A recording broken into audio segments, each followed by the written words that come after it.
Norsworthy, and what you're about to watch is a conversation that I had with Kirsten Cappy, Executive Director of I'm Your Neighbor Books, which is a nonprofit in Portland, Maine, whose work it is to represent, explore, and honor the modern day immigrant experience through children's books.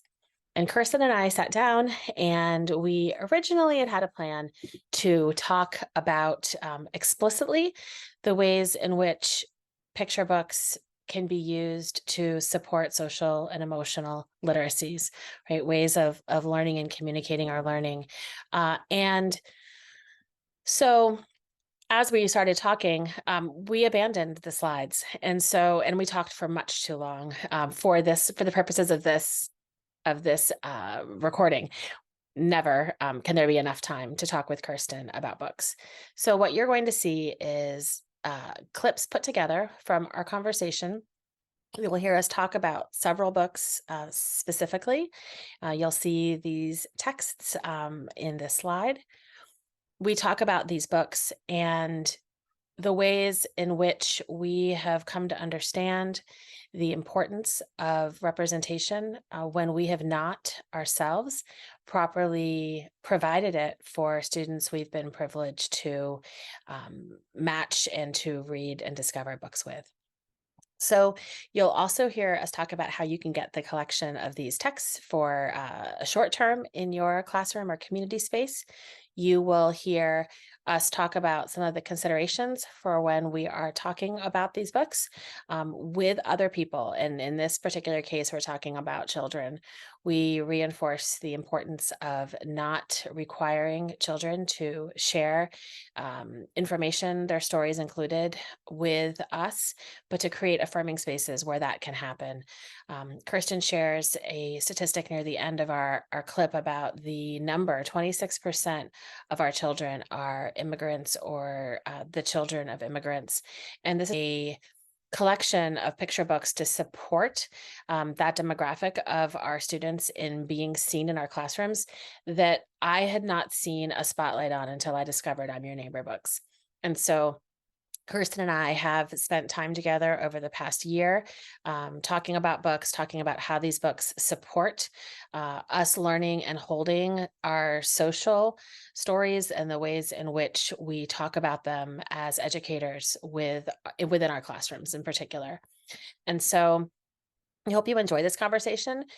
It was unstructured in nature. The video reflects that as we work to do better by our students and ourselves in education.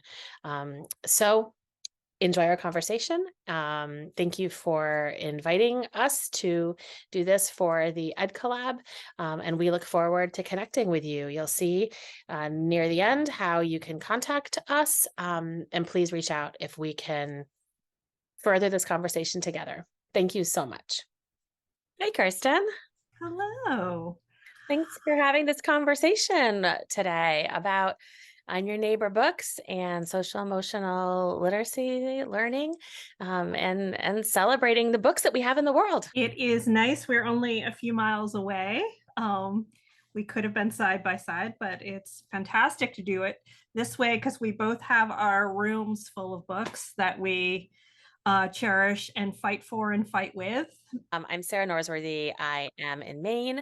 I'm an educator. I'm a doctoral student. I'm a parent. And I am absolutely centering picture books as tools that we need, not only in schools, in classrooms, but really in our world. The conversations that they spark are incredibly important. And so I'm excited to introduce Kirsten. So I am Kirsten Cappy. I'm the executive director of I'm Your Neighbor Books.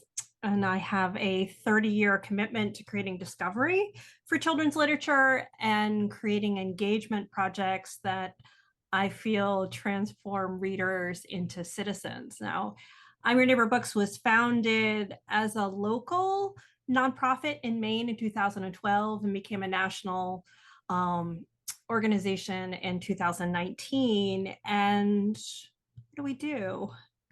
We strive to build stronger community, one where immigrants are welcomed and where new generations feel as if they truly belong. And I think the reason we're having this conversation today is that we use the high impact stories embedded in the illustrations and direct narratives of children's books to work with readers of all ages and all backgrounds and English language abilities to represent, explore, and honor the immigrant experience. We focus on modern immigration. So we are working, the Ellis Island experience is very well represented, and we'll probably talk about that a little later. So we are constantly looking in the US market, publishing market, the Canadian, the UK, now into France. We're looking for titles that represent new migrants and our new generation, so first, second, and third generations. We find that sometimes it takes a while for a community to be represented in our literature, especially in our children's literature. So like right now, there is just a dearth of books that represent the Central African experience. You know, Angolans, Congolese, people from Burundi, people from Rwanda that have come to the United States. So we do whatever we can to do collaborative work with communities that at very least bring the voice, especially of immigrant mothers, into the conversation around these books. And maybe a little later, I'll talk about a project that's coming up that I'm really excited about that pairs white long-term teachers with African mothers. We're going to be reading African picture books separately and then asking each other's questions and then coming together as a group. Oh, I will look forward to hearing a little bit more about that. And just sort of jumping in, what are some of your favorites? You know, I would say that changes with every release because a big part of what we do is curate collections that represent local demographics, local and national demographics.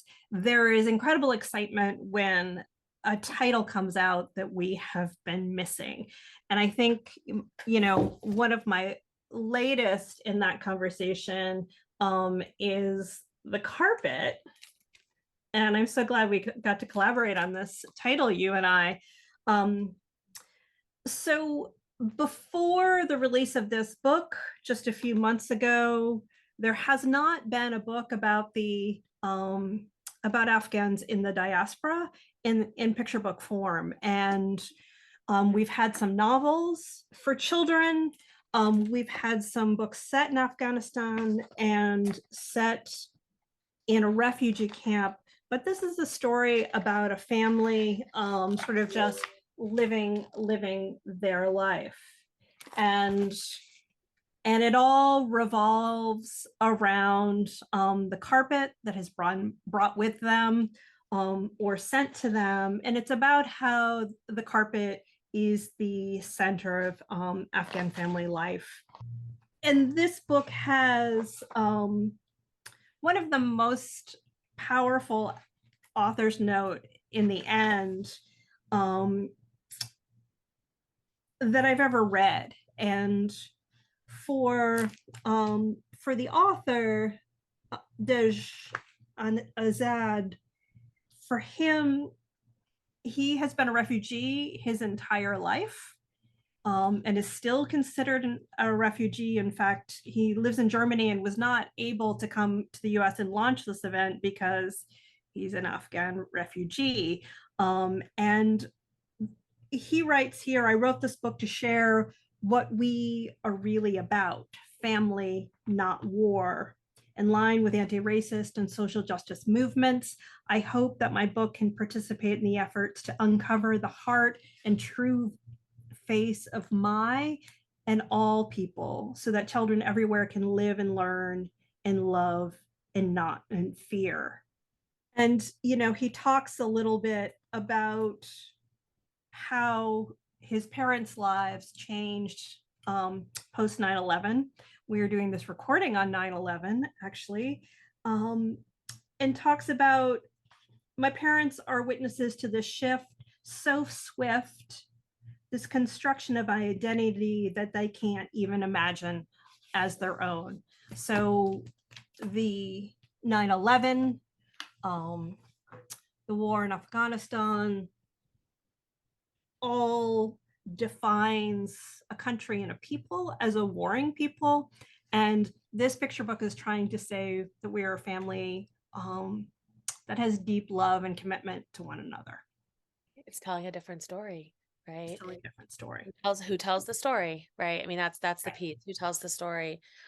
One of the things that I appreciate, in addition to what I learned about Afghan culture as I read the book and as I read the author's note and as I looked up some pieces, particularly about the mythical bird, which this the Seamorg, I believe. Am I saying it correctly? Which is reminiscent, but not of the phoenix, right? So thinking about parallel stories and parallel mythology. Uh, One of the pieces that for me grounds this book and its importance in our schools in particular and the way we talk about it is this idea of things that represent home and home spaces. I think, as you said, it's September 11th today. It's the beginning of the school year. And, one of the things that educators, that adults in schools are so likely to do is they talk about your home. What is your home like? And not all of our students have physical homes and the same place that they return to each evening. And so the idea of a rug, which is transported and holds, right? It holds the heart of their family, that it is a conversation not only about the Afghan diaspora, but it also is a book that we can use to talk about what are the things that make us feel home and feel connected. And so there are all these entries, right? There's the mythology, there's the stories, and then there's Right. there's the physical rug. It's amazing. Right. Yeah. Amazing. It's a beautiful book, and there will be a follow up coming out in the spring. Um, so look for that. I think before we leave it, and maybe it's a good segue to talking about these titles and belonging. There's a picture of her sitting alone on a swing after you've had this strength of beautiful family. This is the first time you're pulled outside of the household in the picture book, and it's almost at the end. And she says, though I'm small, I know it's wrong to never fit, never belong. And not only are you pulled out of the safety of the household, but they brilliantly sort of break um, the poetic um, stylistic pieces of the picture book by bringing us outside of the format of the book, but also outside of the home. And that is such a struggle for new arrival and new generation kids, is the existing in spaces, in public spaces where they do not see themselves represented and do not feel as if they belong. So you think about Dej out in the world since he was a child. You think about all the Afghan kids who are in the United States right now and in our classrooms. And without this title, you know, could this title give them the sense that they belong in our schools? Right. We're talking about that work of Dr. Radine Sims Bishop, right? Do they have the mirrors that reflect any of their reality, right? Right. And then, right, that window piece. And then we have, right, the spaces around how we see new spaces. And it begins with the mirror, right? Seeing yourself. I remember, and it's not about this collection, but I remember for me that hit home so powerfully when I was reading an I Survived book. And I had a Black student in my class who began to raise his hand, and he was like, I showed a picture. It was the Hurricane Katrina. I survived. And he was like, I was like, what? He's like, nothing. And then I could see, right, that the question was brewing. And he was like, wait, is this book about a Black kid? And like the cover of the I Survived Hurricane Katrina, it is, right? And then you see the boy in the cover. Mm. And I said, yeah. And he's like, but a regular Black kid, like not Rosa Parks, not Martin Luther King, not Harriet Tubman, like not somebody who, and at the time, right, the word that he used was not a slave. Like this book's about a kid, like it could be a kid like me. And it struck me because I'd had that child in my classroom for a period of time. And I had all these books around me, but without holding the book up and saying, like, this is a story and naming, right? Naming the racial identification, naming where this child is from, thinking about the geography, like all of those things make a difference. That child changed as a reader that day. And they saw the books that I already had in a different way. And so it's just that's my entry into seeing that realization for a child that they are included in the stories in our spaces. And so for this book to exist, it's powerful. And for you to have it in the collection, thank you. Do you want to pick another one? Sure, let's pick another one. You know, my I come to this work because I moved, my last day in publishing was 9/11. And I was gonna do my, I have been doing a lot of work with children's booksellers and regular um, independent bookstores to help them do children's literature engagement. Like, what are your events like? How are you building community? Who are you representing? And I wanted to do that in one community. And so I was coming to Portland, Maine, and this was my moment, right? You just told yours. I was going to start an independent book fair company, and I was going to chase Scholastic out of the local schools, and I was going to do these powerful, diverse collections in 2001. So my first was, and this was a month after 9/11. I am in the local middle school, and I've put together this African American, um, then Hispanic, Indigenous collection, LGBTQIA. We didn't even have an IA. We didn't have a plus at that point. I'm really proud of my collection. And then I opened the door of the book fair, and the first two girls to come through the door were two girls in hijab who say, "Where are your books on Somalia?" And I was struck dumb because I think I said something stupid like, "I'll go back to my bookstore and check." But I knew, right? I knew diverse literature. And here I was thinking that I was going to come into a community and share diverse literature and diversify the collections in schools. And there was a group of the biggest immigrant population were Somali Muslims. And not only did I not have any books that represented the African immigration experience, at that point in 2001, we did not have a single children's books that represented the Muslim experience. We did not have a single children's book that wasn't a library reference book that had a Muslim family in it. So for me, 9/11 is significant in that the publishing industry started to open wider. If you know the David Macaulay books, he did these architecture books. He did cathedral, castle, right? There's a certain level of kit, right? There's like you get to be 9 and you can be really fascinated with his work. The day after 9/11, he realized that he had ignored one of the most, he thought he was done with those series, that he had ignored the most significant structure in the world, and that was the mosque. So on 9/12, he started researching mosques around the world. And that's just one small but significant change that transformed children's book publishing. So at that point, we had 4 books 2001, there were 4 books representing the new immigrant experience. So 1970 forward. We now have 1,400 books, children's books, K through 12, that represent that experience. So when I'm thinking about your student, I'm always thinking about the Somali community, because I felt so like I colossally like I failed those kids that day. So one book I would love to share is Wherever I Go. While this is not a Somali story, we do have Somali picture books.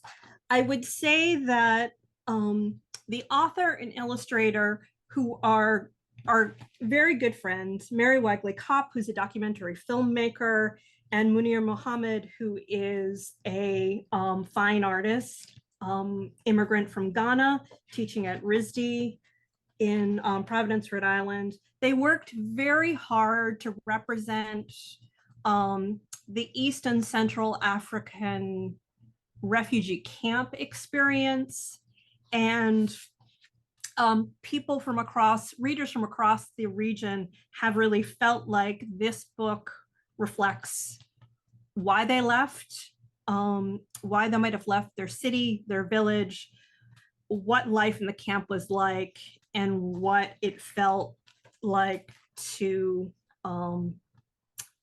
be sometimes painfully released from those spaces and begin to start a new life. So really love Wherever I Go. And in fact, and where you and I first met was around this book, Fire and Ashes. And this is where you need to, I'm Your Neighbor Books really looks in the nooks and crannies. So this is actually an individually self-published title by Dr. Ahmed Hassan, who is a therapist that works in the Somali community in Minnesota. And this is an absolutely gorgeous book about the trauma that is handed down in the immigrant community, and about this amazing grandmother that is helping ground her son. And you and I were both at this event, and I remember Decca Delac, who was at the Maine Department of Education at that point, says to me, "You need to go talk to that woman over there." And I was like, "Why? Because she's the only other white woman in the room?" She's like, "No, because the two of you love picture books so much. And I think you will do something together." And in fact, we've been doing stuff together ever since that moment. When you share that story, the impact of that, and then how you were spurred to act, and what the result of that has been, is an incredible lesson for the fact that when we have feelings, we can turn them into action, right? And in collaboration with others. And that day was so important, that the fire and ashes, because at the time Dr. Hassan was talking about mental health, right, and trauma, and so the intersection of how we talk about that in books and language, these are our social histories, right, and the way that we talk about them are our social literacies. And so you were talking about Wherever I Go. The first book that I had was 4 Feet 2 Sandals, which I don't have right here in my hand. You probably do. But that was the only book that I had that represented the community that I would say 65% of my students were identifying from in one particular year in a classroom I taught in. And that book was worn, the pages were worn thin, right? Because of that recognition of self. And I was not remotely prepared on how to teach with and talk about that text. All I knew was that it should be here, right? And so here we are, how many years later, and we're beginning to develop our competencies for how to do this work and how to talk about these books and these experiences in ways that might not always feel comfortable, but how we do that is a huge part of how we then model this for our students and for our communities. Yeah, and that's an example of a book that, right, in that title, if all of you amazing people on the other end haven't read it, is about um, two girls that meet when a pile of clothing and shoes is dropped at a refugee camp, probably in Pakistan, but it doesn't say. And they both get a single flip flop. They both get right, and they discover that they each have one, and it is how the two of them share a single pair of shoes. And it just shows, that in the midst of war and terror and trauma, we are who we are, right? And we make the connections we make, and these two girls find each other. And I want to say, as you're talking, I can imagine somebody at the other end thinking, we have books that are that have a lot of trauma, right? They have, and that book has death in it. And that was one of the things that I didn't know how to talk about death. And I didn't know how to create space when I first had that book in my classroom. I'm not sure I still would know the best way to do it, but I'm better at it than I was once upon a time, right? I hope. And I think that the beautiful part of these books, and then the breadth of the collection, is that there's also joy, right? And there, and we talk about joy a lot in education, but some of these books have pure joy, right? Color and light, not only that connection, not only that strong feeling, but this is not a collection that you would bring in and think, okay, now I'm going to be teaching trauma, right? We're teaching life and all of the parallels and overlaps that interweave in there. And that's really important. And it's a question that comes up. I remember right before the pandemic, I met with a group of school librarians, and they each had a welcoming library collection, had been gifted to them by their superintendent. And we'll talk about the collection in a little bit. But one very vocal school librarian says, I do not want to cause trauma in my immigrant and refugee students. And until somebody can tell me that these books do not cause trauma, they're going to stay on the shelf. So I have been, ever since that conversation, have been looking for the answer to that question, right? And there is not, and all of the psychologists I speak to about it, and Dr. Krista Aronson, who runs the Diverse Book Finder, psychology professor at Bates College, assistant dean of faculty, is the closest to that conversation. This is somebody who came to Diverse Books from a psychology background. She was looking at a positive identity development and was like, picture books, right? So if you don't know the Diverse Book Finder, you should explore it as a resource. But what Krista has said to me again and again is that, yes, there is trauma in these titles, but there's trauma in all of our students' lives. Like, it doesn't not have to be, there may have been a death in a family, in any of the families in that room. And you should know your students, but you also should know that picture books allow for just a slight remove, right? That where you can touch your pain, right? You can touch the pain and the joy that feels familiar to you, the longing that feels familiar to you, but it is about someone else. Yes. And that is, it's adjacent. It's adjacent.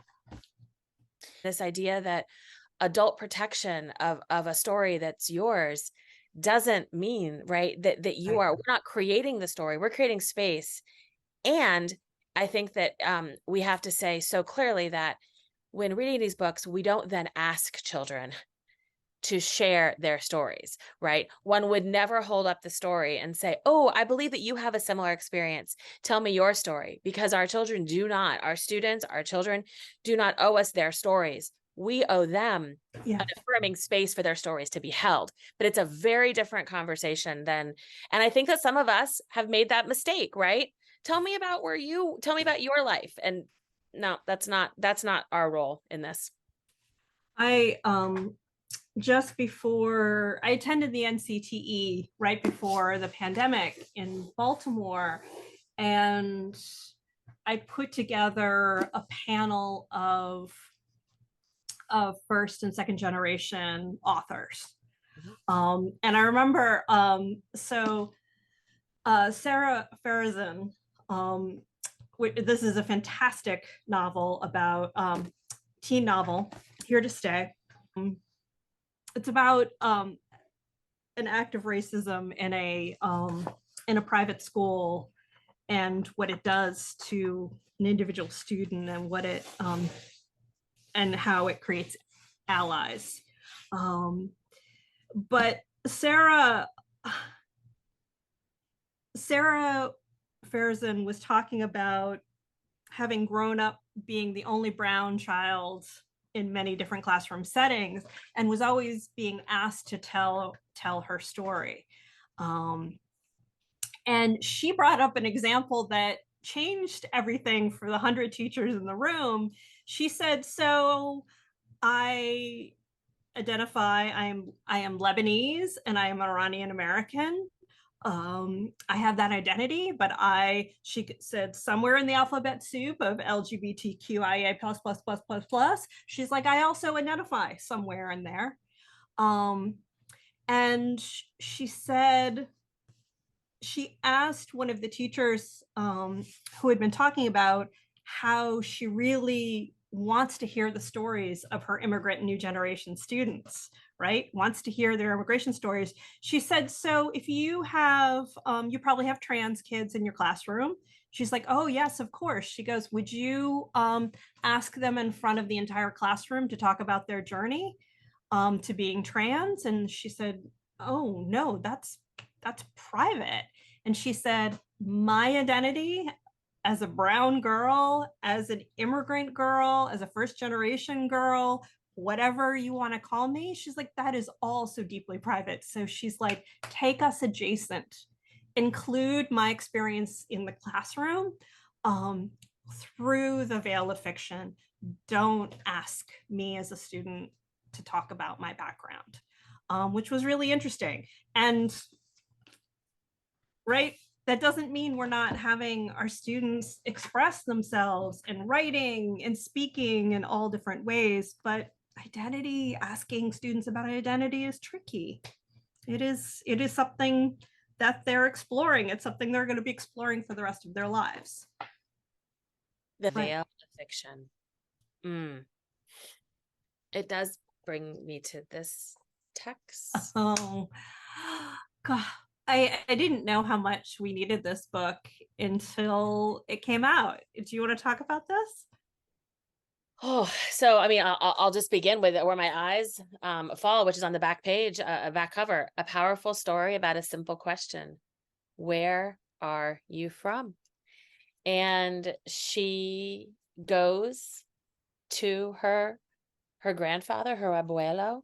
And one of the things I have to say I love about these books as well is the translanguaging that happens in the text and happens in conversations that I've been privileged to be part of with students who translanguage in our conversations around these texts. And so her abuelo, because he knows everything, and like me, he looks like he doesn't belong. That right there, you could take that line out of this book and talk about what does it mean, right, to look like you don't belong, which brings me right to this: I'm an American. What does it mean? What do these words that we use so easily, right, mean? And so this conversation with her abuelo, he never answers. We never find a geographical location, right? But we see the open, free land, the brown river that cleanses and feeds the land. We see the birds, right? We see the flora and fauna. We see the light and the colorscape of the book shift, right, towards this warm glow, and really that She comes from love and from those who dreamed of you because of a song sung under the Southern Cross or the words in a book written under the light of the North Star. You, you are from all of us. And then she affirms, right? I am. Yeah. What does it mean to be from all of us? And what does it mean when we ask somebody that, again, seemingly innocent question that in September, particularly in classrooms, we ask, where are you from? How are we preparing and thinking about how to hold that answer and what the weight of that question is, Kirsten? Yeah. This book is one in one of our curated collections, which are the Welcoming Library. And I just wanted to add, so in the backs of all of our core picture books in the Welcoming Library, we've included a set of discussion questions. And so this is the last one. When you meet a person who's different from you, try not to ask, where are you from? Try something different. Ask someone's name and then ask the story of their name. Our names say a lot about the countries, communities, and families we came from. Let's start now. What's the story of your name? So we had a whole room of 100 people talking about the people that named them, or that they don't know the person that named them, or, what my father's identity was, what my mother's identity was. I don't know my father's identity. And all of those things get wrapped up in how we're named, right? I was named by my Danish grandparents and great grandparents. So my first name is Danish. My middle name is Irish in honor of my father's heritage. And I am both Anglo and Saxon, right? And within that, I get to talk to people about when my family came to this country. And names are important in every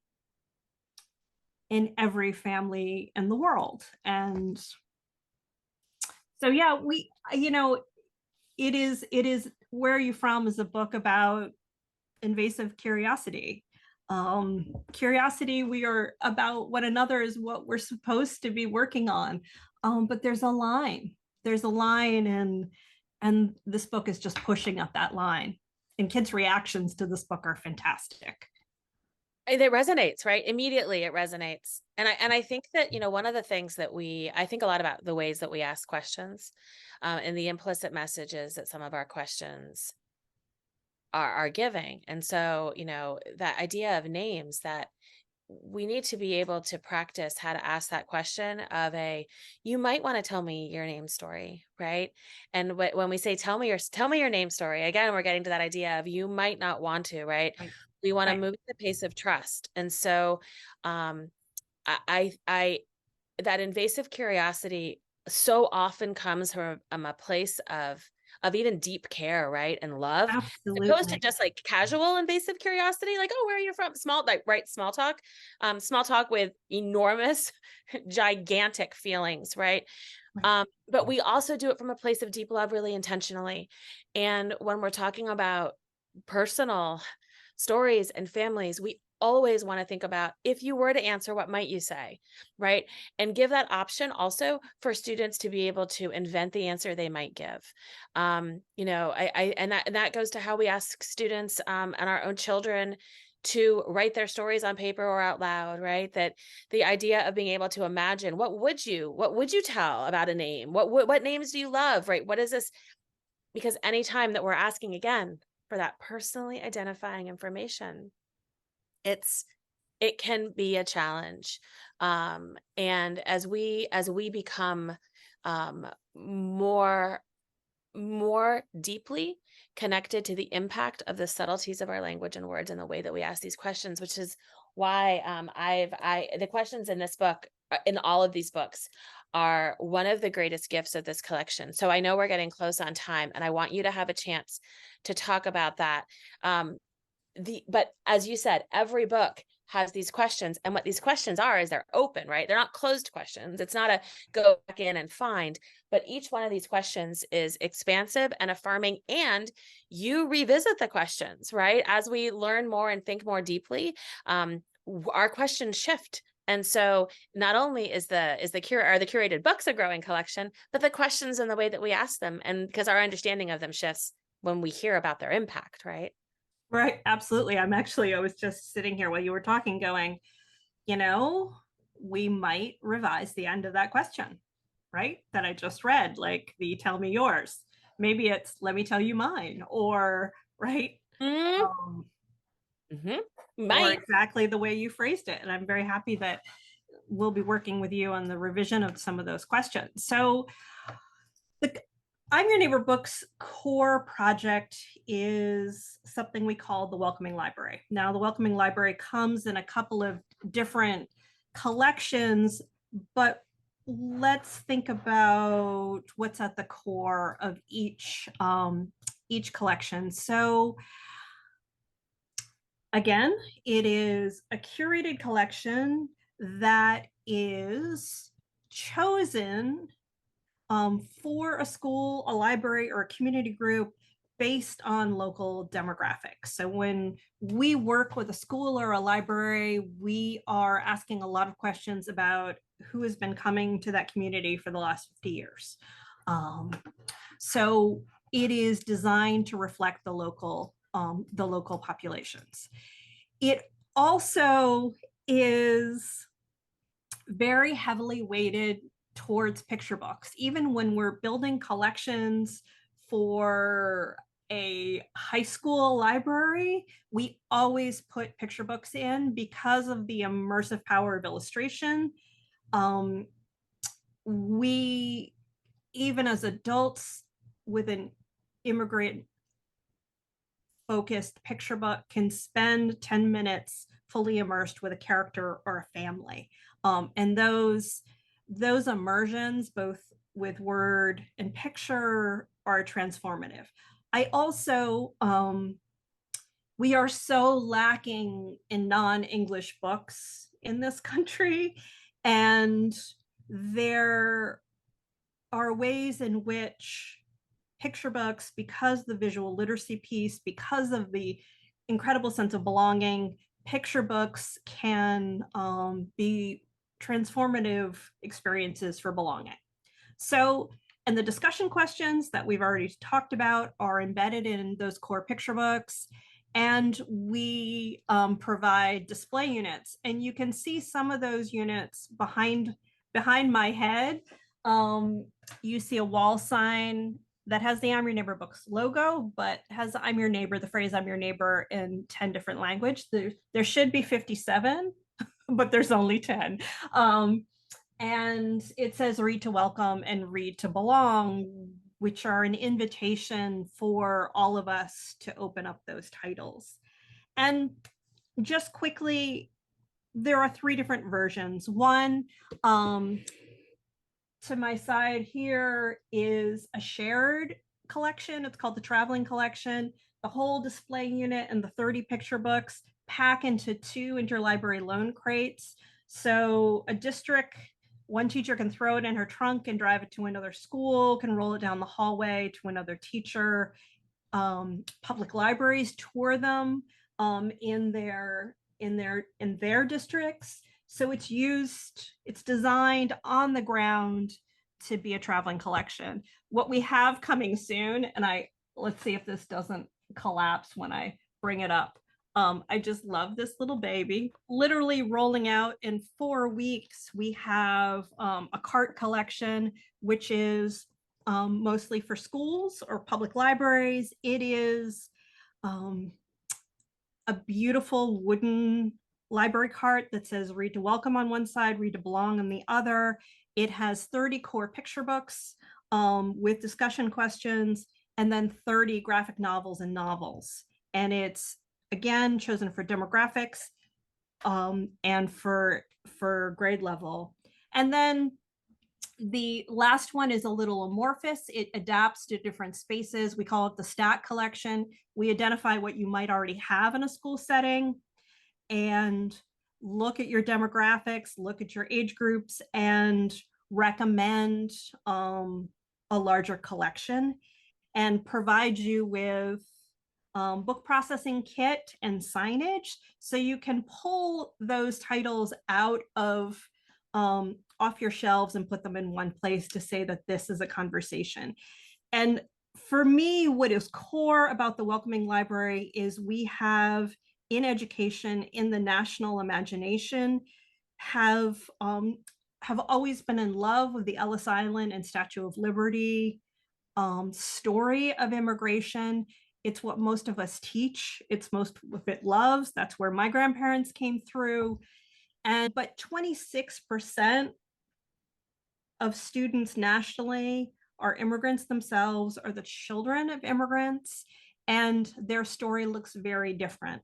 So the Welcoming Library is about combating that danger of a single story to say when we teach immigration, when we have conversations about immigration, we need to be thinking about a multicultural, multiracial, and multilingual collection that talks about who is in our schools now. And that, and I know this from our conversations, and that when you say matching the demographics, you're thinking about who's in the school to make sure that there is representation as is possible within what we have in picture books, right, in children's literature today, which as we know, we needs to continue to grow.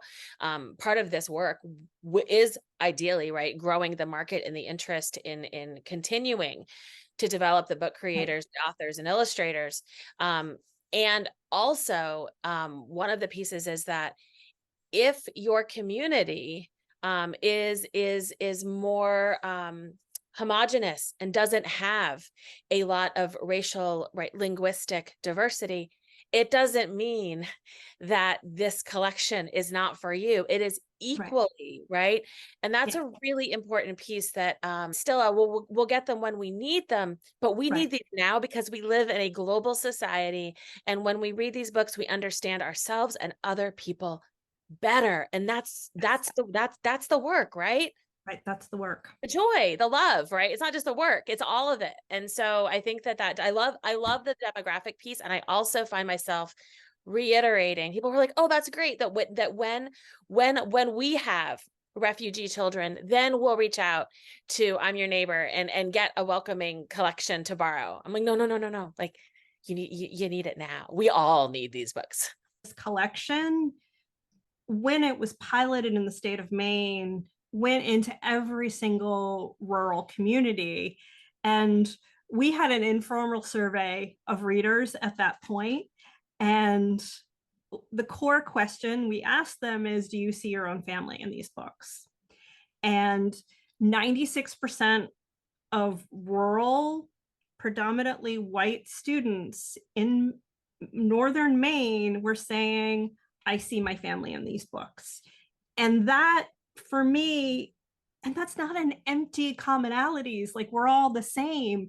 They were seeing the social emotional qualities of these titles and saying, yeah, I'm a big sister, right? Yeah, I'm a big sister and I help my brother out when he's scared. Or, I turn to my grandfather when I have big questions that I can't answer, right? So that, everything that we put out in the world has this read to welcome and read to belong, because these books work both to build our welcoming skills and our cultural competency, and they work to show that we belong in our communities. Thank you. I know we're nearing the end of our time. These books can come to their spaces, right?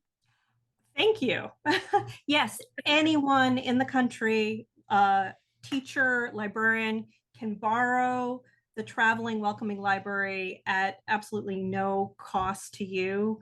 Phil Hose, who is a National Book Award winner for his young adult fiction, supports 6 different collections that are touring all over the country. So just reach out to us and you can borrow the collection and the conversation starters for a 4-week period.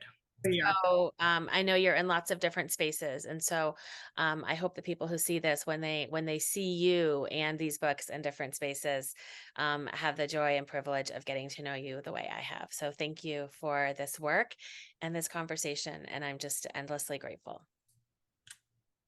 To you as well. Thank you.